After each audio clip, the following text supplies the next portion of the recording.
The world of gaming never sleeps, but that's why you've got us. We're here to fill you in on some of the biggest industry headlines, so sit back, relax, and get ready for this week's top gaming news. Let's get started. The PlayStation 5 has been revealed.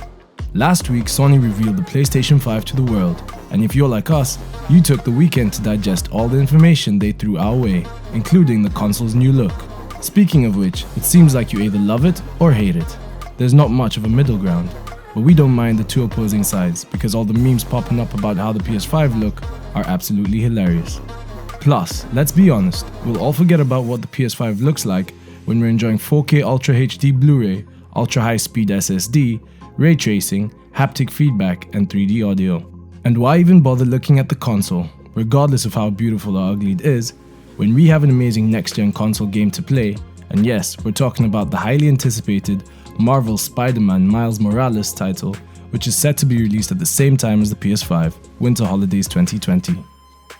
And we're also super excited for Horizon Forbidden West. Guerrilla Games' newest title looks amazing. Aloy must traverse an unknown land filled with mechanical beasts that share their dominance with other animals and new enemies to defeat.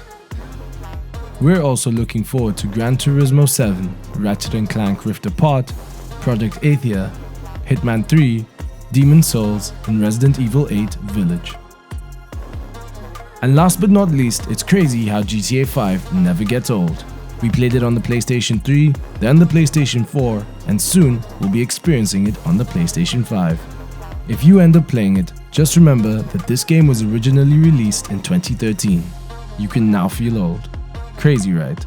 And the best thing besides enhanced graphics and new content is that it's gonna be free. But seriously, Rockstar, don't you think it's about time that you finished GTA 6? And the PlayStation news just keeps coming. This Friday, June 19th, The Last of Us Part 2 finally comes out. Fans have been waiting for this for so long. The game was originally scheduled to be released in February. Then, that got pushed to May, and we began losing hope that we'd ever get to play it. Luckily though, Naughty Dog got their act together, and we'll be playing it soon.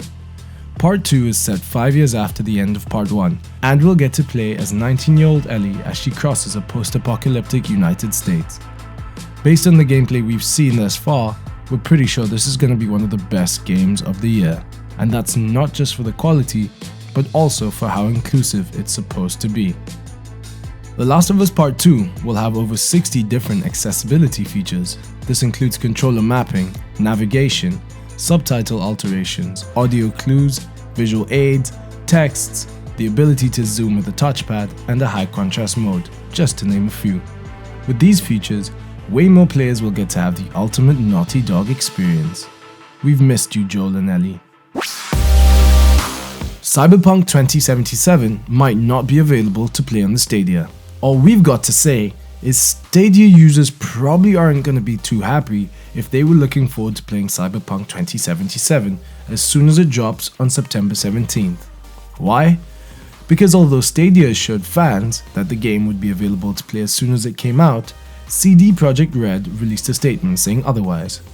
Their press release said Cyberpunk 2077 will be released on September 17, 2020 for the PC, Xbox One, and PlayStation 4. By the end of the year, the game will also make its debut on Google Stadia. But this is where it gets confusing, because shortly after the press release was posted, it was deleted. So what's really going to happen? Is Stadia getting Cyberpunk 2077 on September 17th? Or isn't it? Either way, this isn't good news for the platform, as it's already having a hard time bringing in gamers. Is Rocket League coming to mobile? There's a rumor going around that Rocket League could be coming to mobile, but we, along with many others, don't think that this is just a rumor. Why? Because Psyonix, the developer of Rocket League, recently posted a job opening looking for dev QA testers who can test the functionality and usability of console or iOS and Android applications. If this doesn't shout Rocket League is coming to mobile, we don't know what does.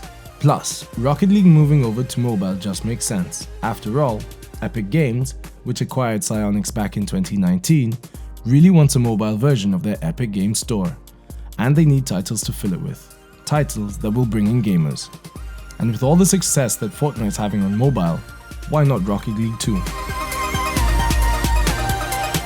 Now, it's time to get your game on.